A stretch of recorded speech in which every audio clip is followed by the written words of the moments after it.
Yeah, Tug here from The Fishers and I. Hope this video finds you safe and well.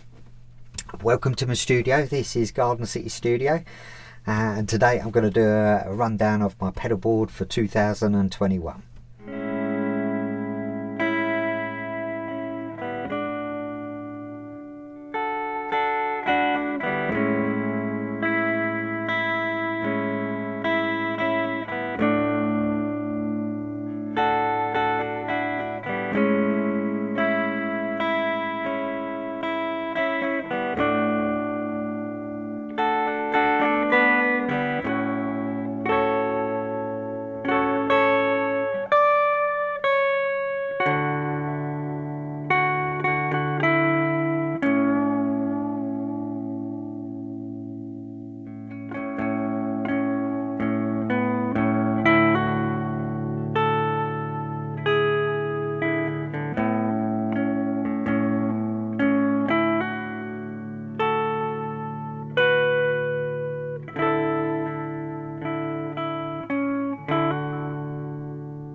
So over the past couple of years, I've been really trying to work on my guitar sound.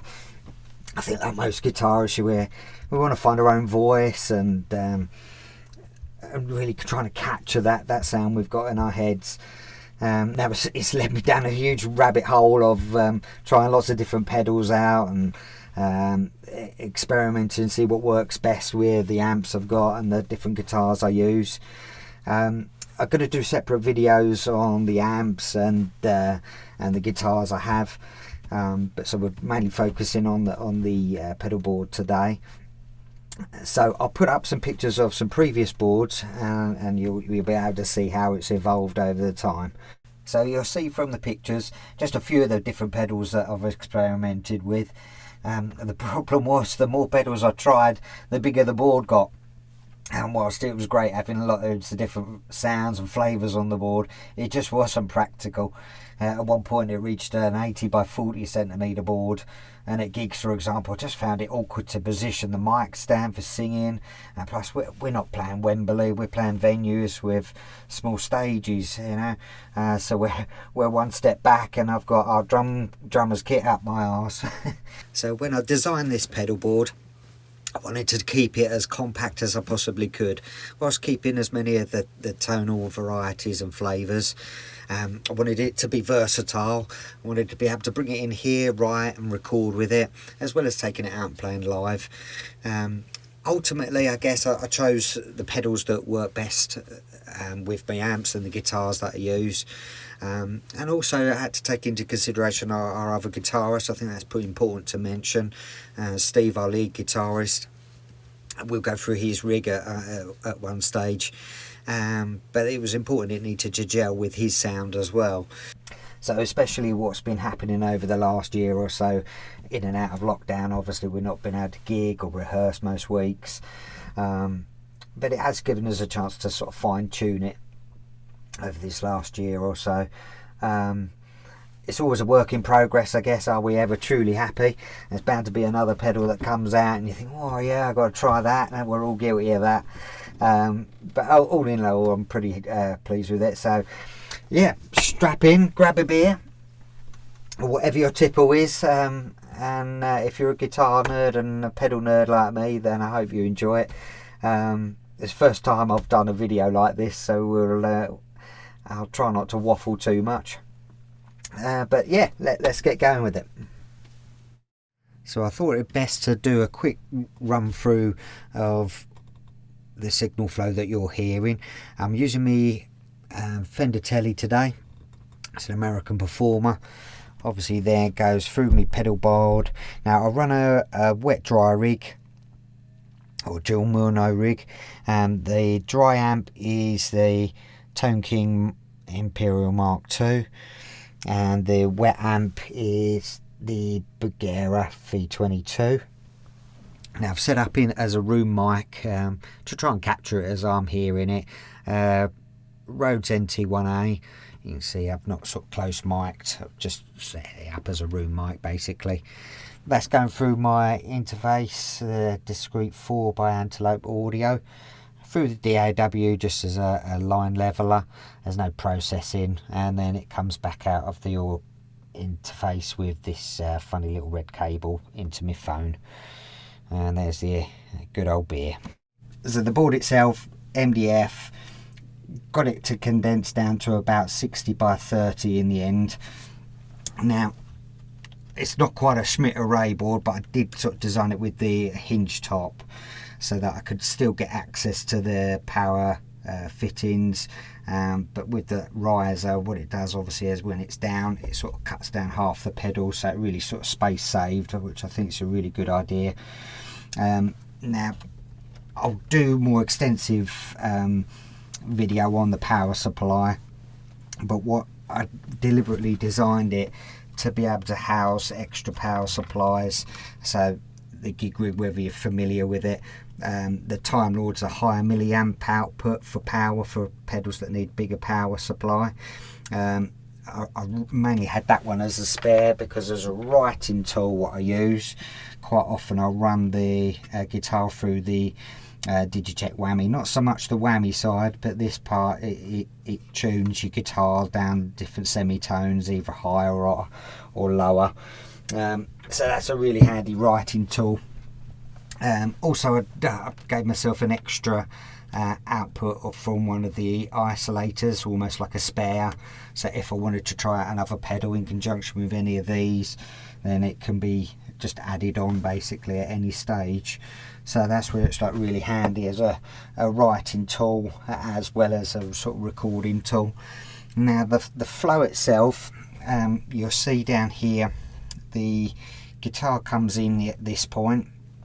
Now if I wanted to record straight into the interface or just use recording one of the amps, then it can just basically the guitar signal can just pass right the way through and out there, going to either the interface or one amp. Now I've set it up as the live rig, so what happens is the guitar comes down to here.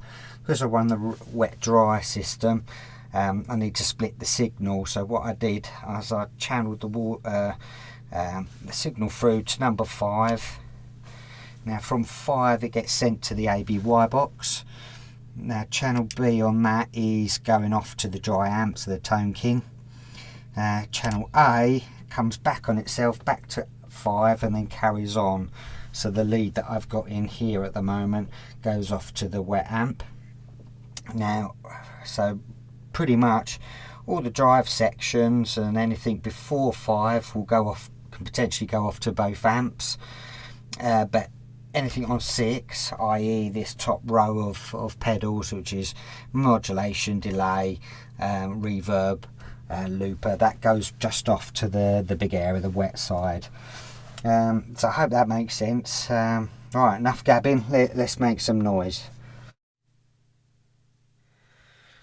Righto, so first on, so as I was explaining, I've got to engage 5 to work both amps. I'll put just the dry amp on, so B is just a dry amp and this is just a clean signal.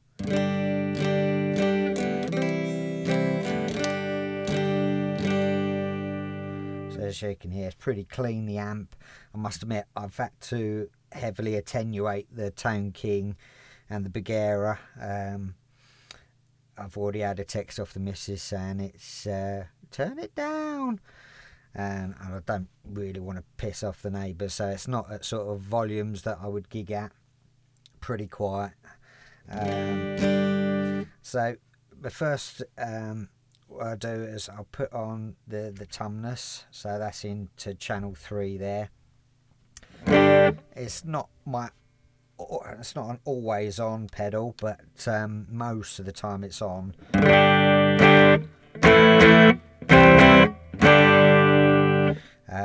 What I love about this pedal, it's a pedal that sort of, it's based on the Klon, as you probably know. I just like the way it cleans up, you know.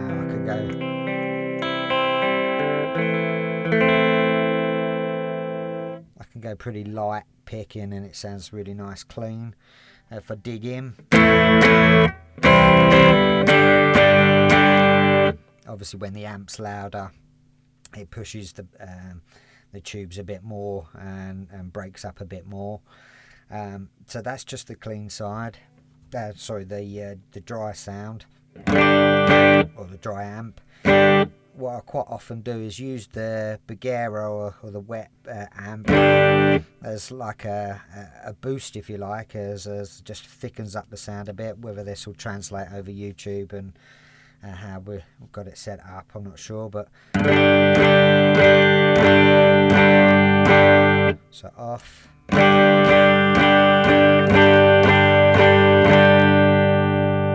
Hopefully you'll be able to hear that. It kind of just gives it a bit more of a rounder sound, fuller sound.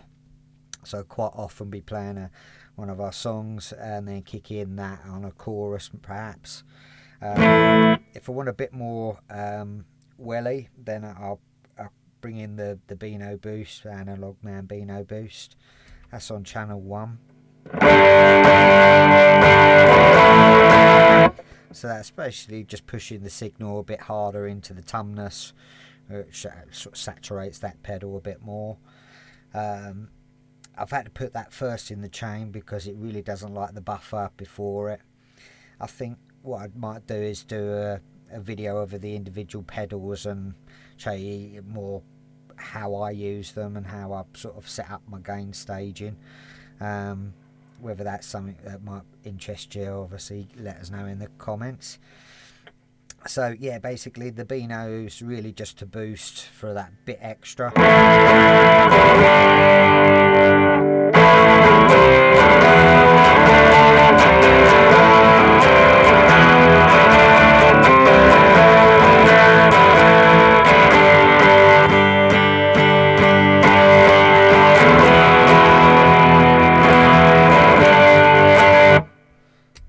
So yeah, it gives you a bit of an idea of that one. Second channel opens up the buffer, which in its own loop it has the Cali 76 compressor on. Origin Effects, a brilliant compressor. Again, I could go through that with a bit more detail, but I've got it set very, very subtly. Again, whether this will come through or not. So I've still got the Tumnus on.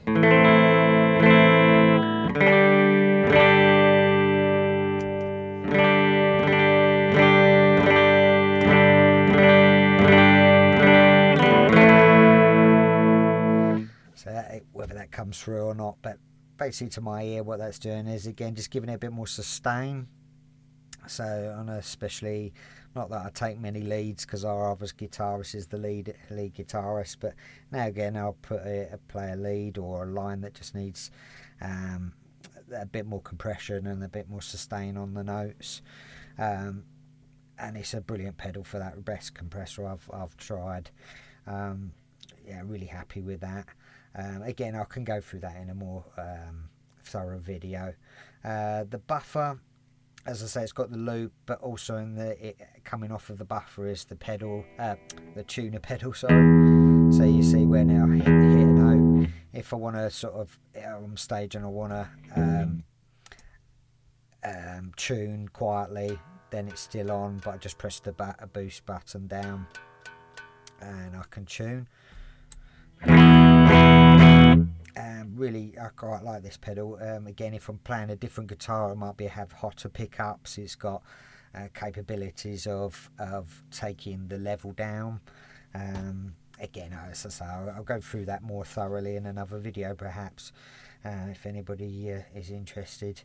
So that's pretty much the gain staging. Apart from then the dynamic. Now this is one I've kind of settled on. I always find it hard.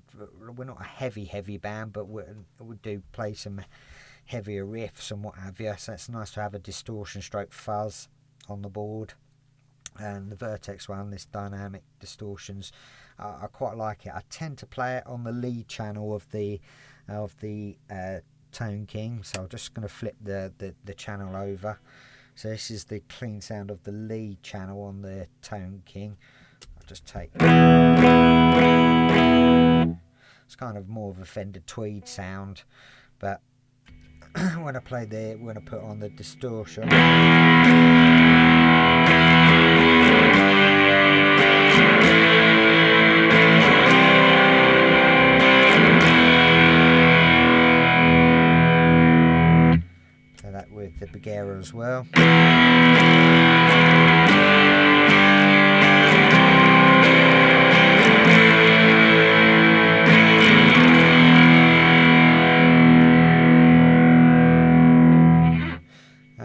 sounds nice with that.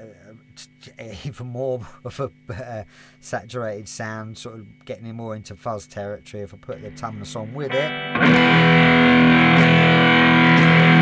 so without the Tumnus, with the Tumnus.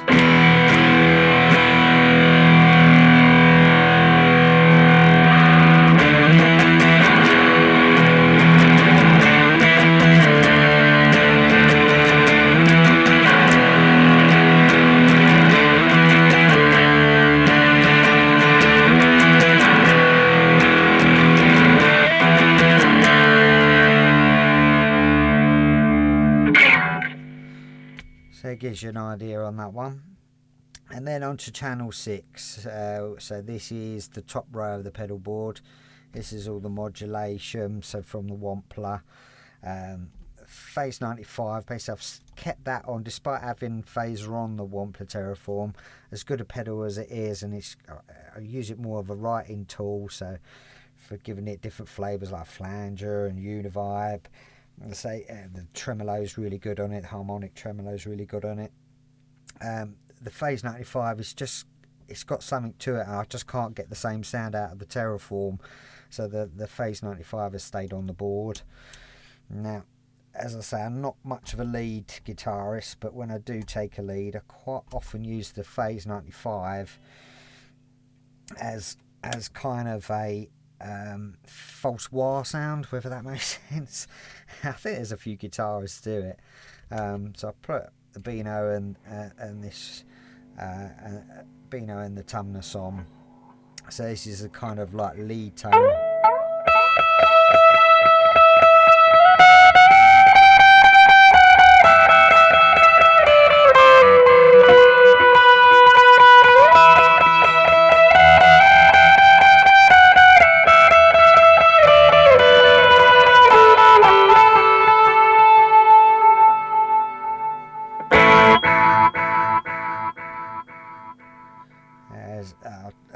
That's the delay pedal.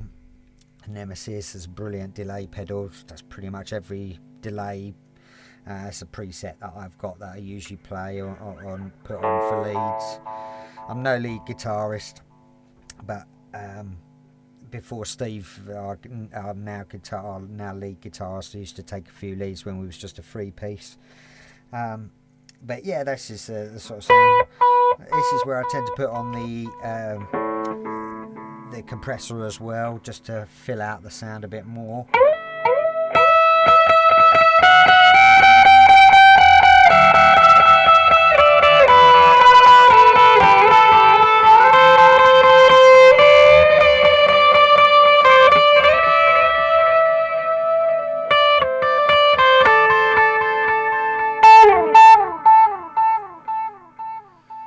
So yeah, that's kind of how I use the Phase 95. Now the Hall of Fame that I have got on the board, I mainly use it for one setting. It's the shimmer setting. Yeah, and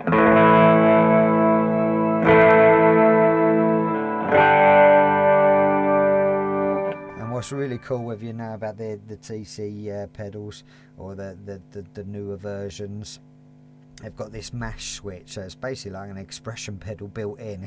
It's amazing.